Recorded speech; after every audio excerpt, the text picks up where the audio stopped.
start to put tension on my string drawback, I was like, okay, I'm gonna swing. It's him. You can look at the horns when he's dead. I'm in the zone.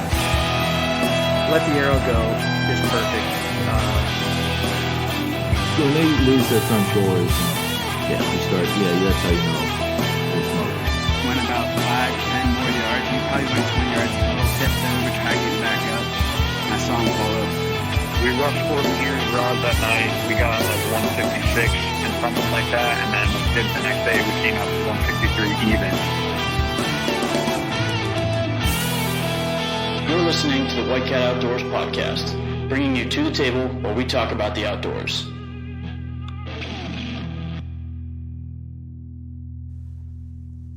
So I've been thinking about this all day. I was really bummed that we don't have a soundboard, because I was just going to like hit some sort of siren or alarm button. That's a good idea. I could just add it. Yeah, just do it, and then everyone. We'll cut this. You don't have to cut it. Just leave it in, and then people get where it's coming from. But this is episode 95, or it's episode 1 of the Deer Camp series for 2021, because we're way into archery season.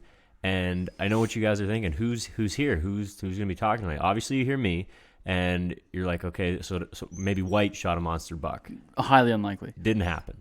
Surprisingly, I know. Tom's not here. He's still out in the woods trying to get it done. He's trying to bring in next week's episode. So now you're like, okay, who's left? Who do we have for a guest? Like, because we know Nick didn't get the job done, because it took him until the last day of muzzleloader season last year to get it done. But surprisingly, he was able. If that's what you thought, you were wrong. Yeah, it's crazy. Nick actually got it done in a timely manner this year. So first one of the year. Yeah, first Deer Camp series of the year. You went from last to first. Yeah, so you guys got to leave Deer Camp series with me, and now you get to start the 2021 Deer Camp series with moi. That's wild. Pretty good stuff, actually. Yeah, very exciting stuff. It's a great story. Yeah, so if you guys been listening for a while, congratulations. If you haven't been, go back and listen to our season goals, because this is big for me, because this is halfway through my goal. Mm-hmm. What I wanted to do this year was shoot a doe and a buck on film. That was a big thing for me this year. For whatever reason, I've done it with like a GoPro, and you just can't really see anything. No, you don't get a good quality video. Yeah, so this year, for whatever reason, I decided I wanted to get like quality shot of a doe and a buck. That was my goal. Just a couple days ago, I'm sitting at lunch at work, and because that's the only time I'd use my phone, and right, I'm looking at the app, looking at onX, or when I say the app, the weather app, just for short, just the app. But anyway, so I'm looking at the weather app, looking at onX, checking wind direction and stuff. I see that there's a storm moving in later in the evening, and I figure, you know what? I've got a very easy access spot for right after work. Doesn't blow up the property at all. I can sneak in there quick. It's right on the edge of some food. So I think because that storm's coming, I have a feeling that some deer are going to come out early, get some food before the rain hits. Mm-hmm. So that's what I did. I left work, grabbed my stuff, and headed to the woods. Went up.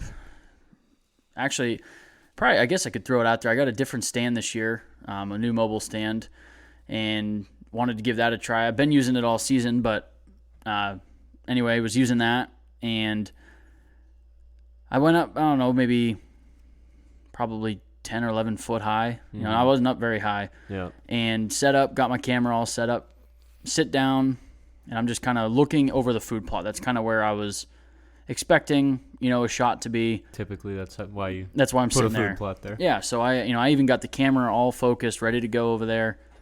And I'm sitting there, and I look behind me, and I see 2 doe feeding on the other side of this stream.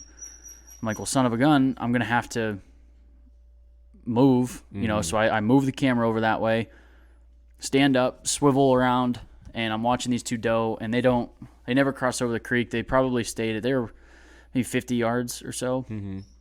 And then they kind of came from like one of the bedding areas, so I assumed, okay, that's probably where they're going to be coming from. Maybe I should make some adjustments with my stuff. Mm-hmm. And get set up for that. Yeah, so I actually stepped off to my top stick because, and then spun my stand and then reset. You didn't tell me that before. Yeah, no, I didn't. I wanted to make it just right because like with the camera, like it adds a whole other Something thing. else to be in your way. Yeah, something in my way. I found out it really puts the pressure on. That's another thing. Like, we talked with Tom turkey hunting 2 years ago. it really amps the pressure. Mm-hmm. Anyways, so I just step off to my top stick. I spin the stand over, reset it, get everything situated, assuming that all the deer, which, I mean, it's kind of a rookie mistake, but betting's that way kind of made sense. Yeah. Anyway, I'm getting set up, and I'm, at this point, sitting down, looking, like, back where I saw those deer come from. Mm-hmm. And all of a sudden, from behind me, about 6:15 or so, I hear like a squirrel rustling around behind me. But then it just becomes way too consistent of a squirrel rustling around, because I get fooled all the time by squirrel. But if you really think about it, you can tell. Yeah, squirrels are usually real quick and chattery. Rustle, and then it stops. Rustle, stop. Rustle, like, yeah. where and you deer's, can't hear footsteps. Yeah. So at first I wrote it off as a deer, but then quickly was like, squirrel. Wrote it off as a squirrel, and then quickly was like, shit, that is a deer.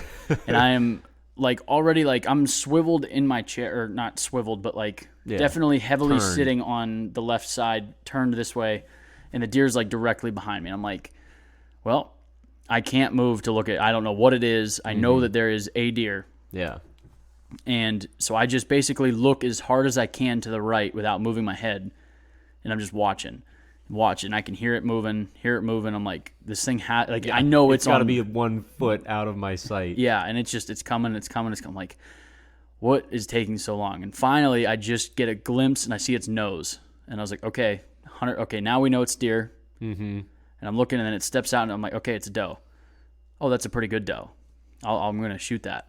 Mm-hmm. And so I'm getting ready to turn, and then another deer from right behind her. I'm like, okay, so now I've got 2 sets of eyes on me. I'm trying wrong way. I'm facing the wrong way, and I'm trying to film this, which my camera is facing the wrong way because everything is wrong at this point. Would have been perfect if you stayed in the same setup. It would have been very, very perfect, yeah. So I'm like, all right, so we're just going to wait, and I'm looking, and I see, for whatever reason, both deer look directly away. And because I told myself, and it's like an internal thing, I wanted to film it, I worried about the camera before anything. Mm-hmm. So the first thing I did without moving, like when I watched them look, like I reached over, swiveled the camera back, turned it on, got it, like everything in frame where I figured the shot was going to end up being, and hit record and just left the camera. So then I look back, and the deer now is walking, like almost, coming into frame already. I'm like, shit. Like, this is happening really fast. We need to get going here. I got to get my bow in my hand. There's like happens to be this one limb that comes out from underneath, where like right underneath my stand. Mm-hmm. And as soon as, like, the one doe was a little bit younger and was kind of just off doing her thing, I knew was not paying attention to anything. But the one I was after was it was a mature doe, and knew that she'd probably seen humans before. So I waited. She went underneath this limb, and in one motion, I swung my foot back, grabbed my bow, and then knocked up. Mm-hmm. And then I was like, okay. And she stopped, turned away, and then I drew back immediately. So now I'm at full draw. Mind you, when I first saw her, she was like 6-7 yards away. So like this is like very close quarters. Yeah. By the time I drew, she's at maybe 10-11 yards. So honestly, not to interrupt you, but like when they're that close and they get like right under you, it's almost easier to move at that point when they're directly under you, because their focus isn't above their head. Yeah, that's a good point. In front. And I feel like once they've gotten that close, their security, like, or their guard is almost down. Like, okay, I've deemed that this is safe. Yeah. I can come in here. Yeah. So if you move at that point, they aren't laser focused on certain things, especially directly above them. You know, if they were out 15-20 yards, even if they weren't laser focused, but still just like a soft focus on things, they're going to see you moving just because of how they're looking. Yeah. But when they're right that close, it doesn't really make sense when you don't think about it, I guess. But they don't see you when you're that close because you're directly above their head. Yeah. I do want to make a point when you are that close, making movements like that. Like, I mean, shifting all of my weight having either a cast or one of like the water jet cut stands like we run is so important. And Yeah, you're I don't not care what creaking. brand you use or anything, but I've got one of those Bigfoot stands that's welded, and it's going to creak and pop when you Yeah, move, 100%. absolutely. And when you're inside, that close, like 10 yards, 7 yards, moving there, it's gonna make noise, and it could throw everything off. Yeah. So being able to move 100% silently on a platform is so key. Yeah. If you like hunting close quarters like I do. Mm-hmm. So anyway, at this point I'm drawn back, and the doe's walking pretty hard away from me. Like it's a pretty decent quarter shot or quartering away shot. And I also am weary. I don't like stopping animals with my bow, just because once in a while they just bolt. Like when you're that close, sometimes you can startle them so much where they just take off. Yeah. And at 15 yards when I shot, I was able to just put it pretty much where I wanted, like lead it just a hair. But anyway, I shot her while she was walking, and she was barely it's like that food plot walk where it's like step, couple seconds later step. Yeah, it's kind of couple seconds unpredictable later. exactly how she's moving, But it's not fast. yeah.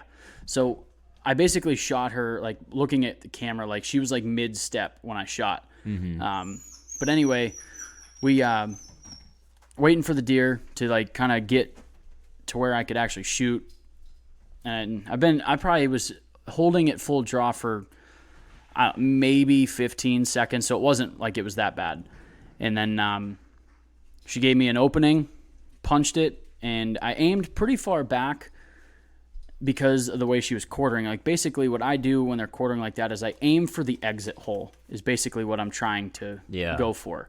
Is like where I aim on the front side of the deer where I want it to exit, basically.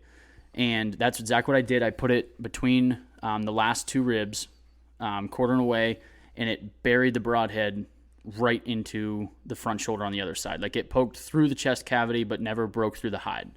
So I had really good penetration. Yeah, when we found your arrow, you had blood the whole way back to the knock. Yeah, like it was really good. It didn't go full all the way through her, but I hit everything going through. So she mule kicked really hard, darted off into the woods, and Frank and Tom know because they were there. It's very thick. Like the food plot's wide open. Well, not really wide open. There's two trees in the middle of it, but as soon as you step out of it, it's thick. Yeah. Like you can't see more than 10 yards in when you're hunting. Yeah, So you showed me the video when I got there, and you can see the shot, and we just got like a beat on, okay, there's this little spot here in the trees. She's just to the left of that, and then you can't see anything beyond. Once she hits the tree line, she's gone. Yeah. So hit the woods, and this was right around 6:25-ish, 6:30. I was like, sweet.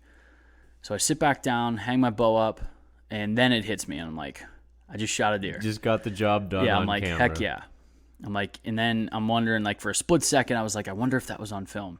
Like, I wonder if Yeah. everything went okay. So then I'm like, all right, let's check the camera. So I look at the camera and look at the footage, and I'm like, oh, dude, that's like Money. I was like, it was a money shot. Like, everything was focused Yeah, she was like perfectly. center frame. If, Oh, if yeah. you guys pay attention to the Instagram, Nick did post a video of the shot. Yeah, just the kill shot. It was like a 1 minute clip of my post hunt interview and the shot. I'm working on a project for after season, but I do want to release little clips throughout the year. But anyway, watch the film. I was like, wow, that was like perfect. And then I'm looking at my shot, and I'm like, it might be a little far back. But then I'm like reassuring myself, like, no, Nick, like she's quartering away. That's Needed to be back. That's why you aimed back there. And I was like, yeah, you're right. I'm talking to myself. And I was like, that's a dead deer. Like, I'm looking at the camera. I'm like, there's no way that's not a dead deer. Yeah. 100%. It's not even going to be a question. Yeah. So sit down. I text Tom. I asked him if he had his headlamp. And he answers. And he's like, yeah, I got my headlamp. Why do we need it? And I said, we're gonna. So I told him that I shot one. Meet him back at the barn. I texted you. Told you, hey, shot a deer. If you want to come out. You said, How did it- yeah. You said don't climb down, but I just shot a deer. And if you didn't say that, I was climbing down. I was freaking coming. If it was a buck, you would have probably climbed down. yeah. But because it was a doe. Yeah, I sat out the rest of my hunt, but if you would have shot a nice buck, I would have been like, fuck my hunt. I'm We're coming gonna get down. So we got back to the barn, and I'm just kind of superstitious. I don't like to drink a beer until I find it. So it was just kind of we replayed the hunt. I showed Frank the film, which this was a after effect or afterthought for me. Like I didn't film for anything but my own enjoyment right now. Yeah. For whatever reason, I just enjoy having the footage. But being able to go back an hour after the fact, because after an hour, you like your brain changes what you saw almost. Oh, like for you sure. start like second guessing, did I really hit where I thought I did, or Did I see her go yeah, here? did she go here? Yeah, all that stuff. It's just it starts like the longer Because you I've wait. shot the one deer I shot with my bow. I hit it. It was a buck, and shot it, and I was like, okay, I saw him go here, and same thing. Climbed down, went back. Hour later, go back out, and looking around, I'm like, it was right here where it went. Right, I know it was right here. And for some reason, I talked myself into this is where it was, but it wasn't what I saw up in the stand. And then I went and climbed back up in the stand, and I was looking around. I'm like, no, that was not the spot. It was over here now that I'm seeing it again. So with the film, you can look at it and really hone in and right away, not waste any time. This is how I hit it. This is where it went. Yeah, that's exactly what you and I sat down. We watched the film and it was like, okay, yep, that's a lethal shot. Looking like you sliced the liver, probably hit both lungs. Like it looks good. And then we're like, okay, there's like that little spot of black or something on the tree line. It had to have. We watched it running just to the left of that, so this is going to be easy. And I look in that way, and we see two trails. But based on the footage, we knew it had to be. Yeah, I was like, it's got to be this one. I'll check this, but check that one just in case. Yeah. Lo and behold, it was the one that the footage doesn't change. That's one thing. Yeah. Your brain definitely, because when me and Tom before you got there, I wanted to just find blood, even though I knew it was a hit, just to ease my own mind. I was like, I want to see some blood. Good. Yeah. So I saw blood, and then I was like, I kind of want to see where it went into the woods. Like I want to see blood at the woods, and then I didn't see any blood at the woods. I'm like, Shit. okay. I'm like, we're just gonna go back. We're gonna meet up with Frank. I'll check the footage again. Turns out I was at the wrong one. So how quickly things can change. So anyway, Yeah. we kind of BS at the barn, talk about it, give it probably an hour or so from the time I shot, Yeah, I think it was about an hour. which is plenty of time for when you assume that you hit lungs. Yeah. We get in there. Frank found blood right away, but it wasn't a lot of blood. I'll admit there was not a huge blood trail. Well, that's because you didn't get. I didn't the get a exit. full pass through. So I guess we weren't really expecting a crazy blood trail either. Yeah. Had that arrow passed all the way through and opened up right there, it would have been a Bloodbath. would have been insane. But anyways, just a slight blood trail. A couple drops here and there, probably every 10 yards. Like it wasn't anything crazy. Like never really lost the trail. Yeah, we were never confused. It was always like you wouldn't have blood right there, but you'd like pick your flashlight up and be like, Oh, yeah, there's a that few looks drops." like it went right there, and then you take 2 steps. Okay, we got blood right here. Yeah, it wasn't any. Yeah, it was easy. Yeah. So we went. I think it was funny because I stopped and I was like, "What do you think? Maybe 100 yards we've gone so far?" Yeah. And we're like, yeah, probably about that. And then we took like maybe 5-6 more steps, and then Frank and Tom like simultaneously, Same time. there she is. Yeah, we just happened to pick our lights up at the exact same time. We found blood. We're like, okay, last blood's right here, and we picked our heads up and we're like, oh, there she is. Well, and it's just funny because like I knew based on that shot, I'm like, she can't go much more than 100 yards. Yeah. Like double lung, slicing the liver, like it couldn't have gone more than 100 yards. It's funny when you you see what you see and you think, okay, 100 yards, she's done, 100 or less. As soon as you hit 101, you're like, it's gone. Well, and that's literally I stopped, and you and Tom were both there. I was like, we've hit about 100 yards, right? Yeah, And you're like starting to think like, what's I'm like, going on You're here? like, yeah, it's been about 100. I'm like, okay, so like we're all on the same page. This has been about 100 yards. Like, what are we doing? Why haven't we found a deer yet? Mind you, we did find the arrow like 20 yards back. So Yeah. she carried the arrow for quite a while, and the blood trail did increase when that arrow came out. Yeah. But she must have pulled it herself. But anyway, wasn't much longer piled up right there. I was like, all right, sweet. So fist bump start. Tom heads back. He gets the side-by-side, because it's pretty thick stuff, and it's close to bedding, so we didn't want to, like, trample through it too much. So Tom went and got the mule up to the trailhead, and me and Frank gutted it out and then drug it up to the mule, had a couple beers, And Successful hunt. yeah, it was a good hunt. It was warm. A little bit of rain scared me a little bit while we I know were tracking. we were in the middle of tracking. It's funny because we had the episode about hunting in the rain a couple weeks ago, and how it can make blood trailing difficult. Yeah. Which I'll admit, it did complicate things a little bit, because when you're looking for blood on dry leaves, you kind of can see some shiny stuff, and it's like, oh, yeah, that's you put a probably light blood. on it, you get a little bit of a shine. You're like, okay, there we got go. just enough rain to make everything shiny. There was we didn't wash my blood trail away. No. But it was just enough to make everything shiny, and that light trick didn't work anymore. Yeah. Tom had a blue light, which sometimes helps show blood, but turns out We found out that just shows the shine a little better. yeah, so that was kind of a letdown. But like I said, that's one of those things you got to worry about in hunting in the rain. But I made a good shot, so I knew we had time. Yeah. But And like you said, even with the rain, you didn't lose the blood. We didn't have enough rain to lose blood, so it was yeah, still it was a very simple light track. rain, but it was just enough to complicate things a little bit. I wouldn't even say complicate, just I guess it was just enough for me to go. it makes you nervous because you're yeah. the one that shot the deer. Yeah, because I overthink everything. Oh, for sure. If I I'm don't, the same way. Well, and actually, now I just realized this. This is the first deer I shot with my bow that I recovered that I didn't watch fall. Yeah. So I guess that was another thing in my head, like kind of in the back that I wasn't thinking about. Every on the deer forefront, I've ever but, gotten, I've watched because fall. there's one deer up at camp that I shot with my bow, and I must have won lunged her or him. Sorry, it was a small buck, but I didn't find it. Every other deer I've ever shot with my bow, I watched it fall in sight. So this doe I didn't see fall. So it was a little like rain started coming. The blood trail wasn't great, but luckily I had the camera that was like Kept 100%. reassuring you. Like, no, you saw it right. Like, Yeah. this is exactly what You happened. know this deer is dead. It doesn't matter what we're seeing on the ground here. Because Yeah. when you don't get that exit wound, they're not going to bleed. I don't care how big of a hole you cut coming in. Yeah, it's You're not not going to gonna bleed get, that much. Yeah, you're going to get enough to follow, and that's it. You're not going to get that beautiful Rage in the Cage blood trail that's... Axe through an animal, yeah. Yeah, exactly. And you were shooting rages, and Yeah, the because Rage Titaniums. you didn't get that exit, you didn't get that dumping of blood. Yeah, I mean, I'm still happy with that tip. I hit Oh, bone, yeah, I for hit sure. bone, and it didn't damage the tip. That was pretty Yeah. nice. Which I can't always say was something I liked about Rages. Usually it used to ruin their broadheads, but Yeah. these ones I bought this time are a little different design. A little sturdier. Yeah, they're actually made out of the titanium, so that helps a little bit. But yeah, so that was pretty much it. It was really good to.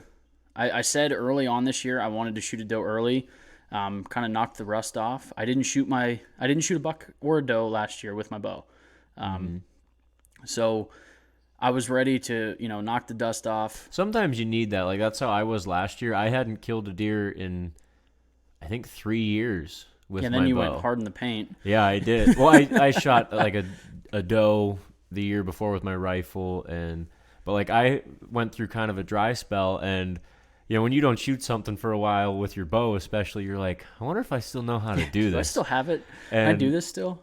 I shot a doe with my bow last year. I was like, okay, I got it. I watched her go down. It was 30 yards. She was dead, and I was like, okay, I still know what I'm doing. So Yeah. once in a while, you just got to shake the spiders out and see what you're doing. Yeah. But I was kind of thinking the same thing, that I wanted to shoot a doe early this year, but we've had some very warm weather, so that's kind of been deterring me from it. But I've been looking at the 10-day, and it's starting to cool down. Yeah, it's definitely, because even the past couple nights, it's gotten down into the 40s at night. which- Sunday's supposed to be killer in Yeah. New York, by the way. Yeah, it's going to be wild.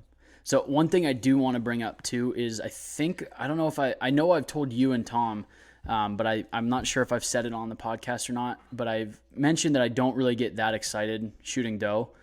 That's not true. This is the first doe I've killed with my bow. So Oh, really? yeah. I So didn't know that. yeah, I've killed 4 or 5 bucks with my bow. Never shot a doe. And anytime I shot a doe with a rifle, I didn't get too excited. But I also don't get too excited with a rifle, and like I get way more excited with a bow. Yeah, rifles are different for me too. I still get I still excited, get excited, but it's not different. It's not archery excited. Yeah, I've never drawn back on a doe or anything. So I guess I didn't know when I was Yeah. saying I wasn't getting excited. When I saw the doe, well, actually, I decided I was going to shoot a doe when I went in that night. Yeah. I actually texted Frank and I said, hey, Be ready to I track. said, be ready. I told Tom, I said, be ready. Like, it was just one of those days where I just knew I was going into a spot. I was very confident that I could get a shot at a doe. Mm-hmm. When I saw that it was a doe coming in, I got very excited. My legs started shaking.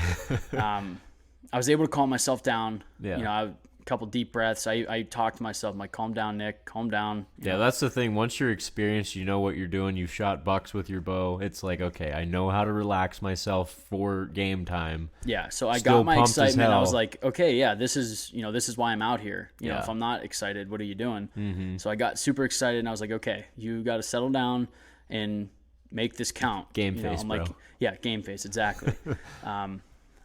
And the other thing, I guess, is I was wearing a face mask, which for whatever reason I was wearing a face mask. I don't typically wear one. I was gonna say, I've never seen you wear a I face don't- mask. I think ever. it was like in a pocket of my pants from like maybe turkey season or something. You're like, you know what, and this feels I was right. like, yeah, I'm just gonna throw this on.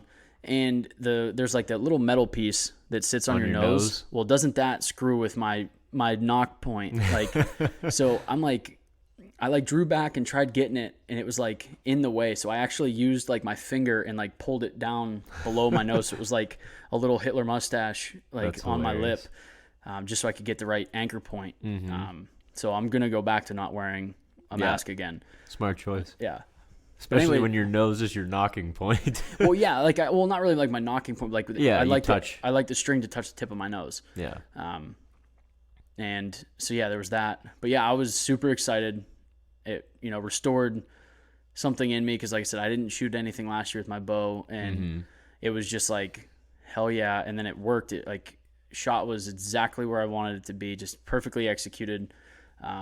First shot at a live animal with this bow. Took Yeah, you it just out, got yeah. that bow earlier this year in January. yeah. During the Winter League. Yep. So yeah, she's batting 1,000 for me.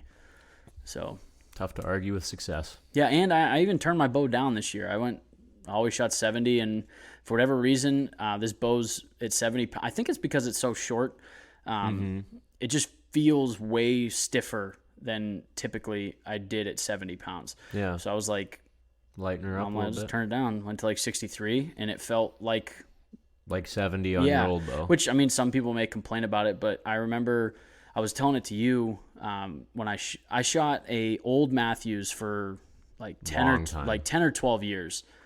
And I don't know, honestly, I think it was just I got caught up in like I need a new bow.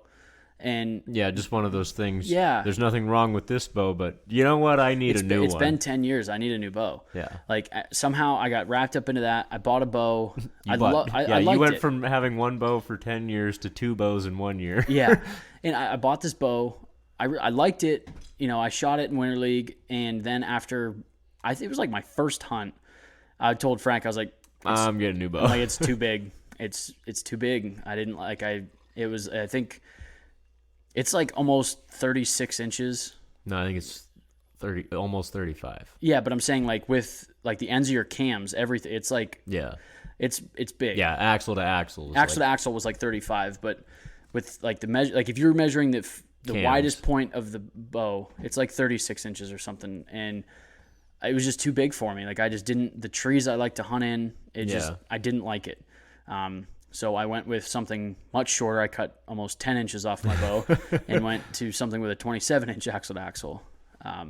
But the first time I shot it, it felt like that old Matthews. Yeah. And I was like, that's going to This be is the that. spot. I'm like, and I told Frank, and I was like, it's going to be a long time before I get another bow because I learned my lesson. I bought a bow when I didn't really need one. Mm-hmm. And, I was like, Ended up buying 2. yeah. And now I'm like, I bought this bow and it just felt right. I was like, I'm going to be good with this bow for a really long time. Cause like, Yeah. like you said, typically I'm not somebody that upgrades bows every couple of years. Like Yeah. I've Some been people are like that. Yeah, our buddy Every Luke- 2 years. our 3 buddy years. Luke every year gets the new Matthews. Yeah. And he does. I mean, he shoots a couple bucks a year. He bounces all around. Which, by the way, he's killed 2 studs this year. We should get him on for a deer camp series. Oh, already on it, buddy. Attaboy. So we're working later in the year. We'll get him on. But if you guys know Luke, guy's got some knowledge. Yeah. But we'll save that for when he gets on. Mm-hmm. But yeah, so I got this bow, and it was just like I said, it felt just like home, and I knew that it's going to be a long time. This is going to kill some deer. Yeah, I'm going to keep this one for a long time. This will probably be the old Matthews that I give to my kid that he starts with, because I'm going to hold on to it for a really long time. Mm-hmm. It's just great shooting bow. I like how compact it is, and I'm a shorter guy, so it makes more sense. Yeah, especially that was in a another tree. thing. You don't want a wicked long bow. You don't want a competition bow in a tree. Yeah, I got wrapped up into a buddy of mine swears you need a long axle to axle. And I kind of fell. He's a guy I respect, and was like, oh, okay. I shot this old Matthews forever. If I'm going to get a new bow, I was talking to a guy that, I respected. And you need longer to axle, like nothing shorter than, 34. Like you need a big bow. And I'm like, oh, okay, I need a big bow. So I went, I bought something that was like 35, and I hated it. Well, then after, the excitement of the new bow wears off and everything, I'm like, this isn't what I want. And you did like that bow for the indoor shooting, like during the Winter League. I didn't realize I didn't like it until I brought it in a tree. Yeah. I was like in love with this bow shooting. Like I was shooting great with it. Mm-hmm. I didn't even sell it. Like I wanted to keep it because I think for like ground hunting for elk out west, I think like that's on my bucket list. 5-year plan. I want to hunt elk with a bow. Mm-hmm. I'm probably going to set that bow up to hunt out west because I think it's just right. Yeah. It's a lot faster of a bow. Mm-hmm. Like I was comfortably shooting 90 to 100 yards with that bow. Like it's a perfect bow for that. Yeah, but anyway, for getting close quarters when you're in a hemlock tree shooting a whitetail at 10 yards. I was in a cluster the day I shot that doe. I had a cluster of 4 trees all around me that like in certain positions I wouldn't be able to draw my bow back because it's so tight. Yeah. Like I can't have this behemoth up in the tree with me. Exactly. I need something small.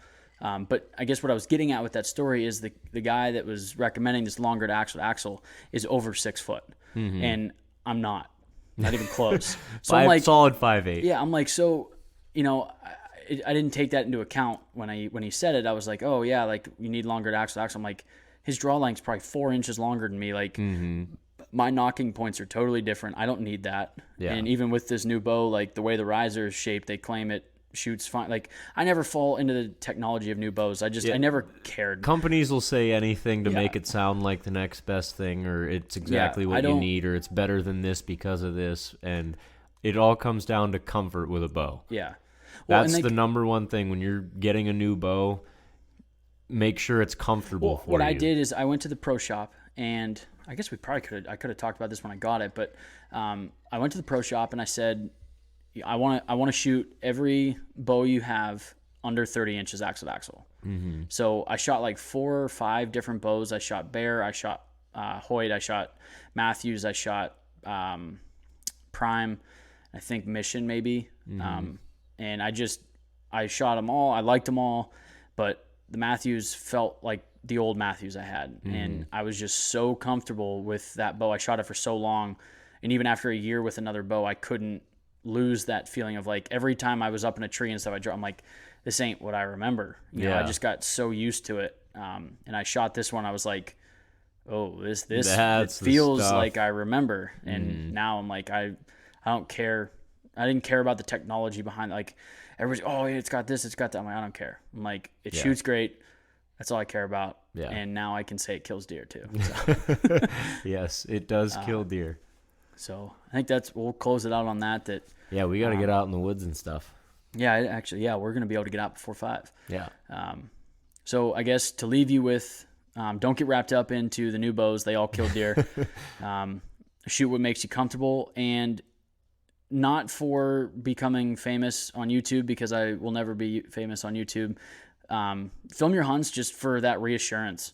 It was really cool to have that reassurance when I shot. Yeah, just something to look back at and say, okay, this is what happened for sure, and get other people's opinion. And what do you think just happened? I didn't put that video on YouTube or anything. Like, I have it on my phone, and like anytime somebody, like before you shoot a buck or shoot something and you show them the picture. Now I can show them the shot. Yeah. And I think that's what's cool for me. I'm like, oh yeah, like here's the shot instead Yeah. of like, oh, here's just one picture. Like here's how it walked in. Like you can pretend like you were in the tree with me for a second. Yeah. And I, just like we like to bring it to the table here, I'm going to bring you to the deer stand. That's Bring you outside. Yeah, we're going to bring you outside. So I guess we could switch it up tonight. Instead of get outside, you guys can be brought outside.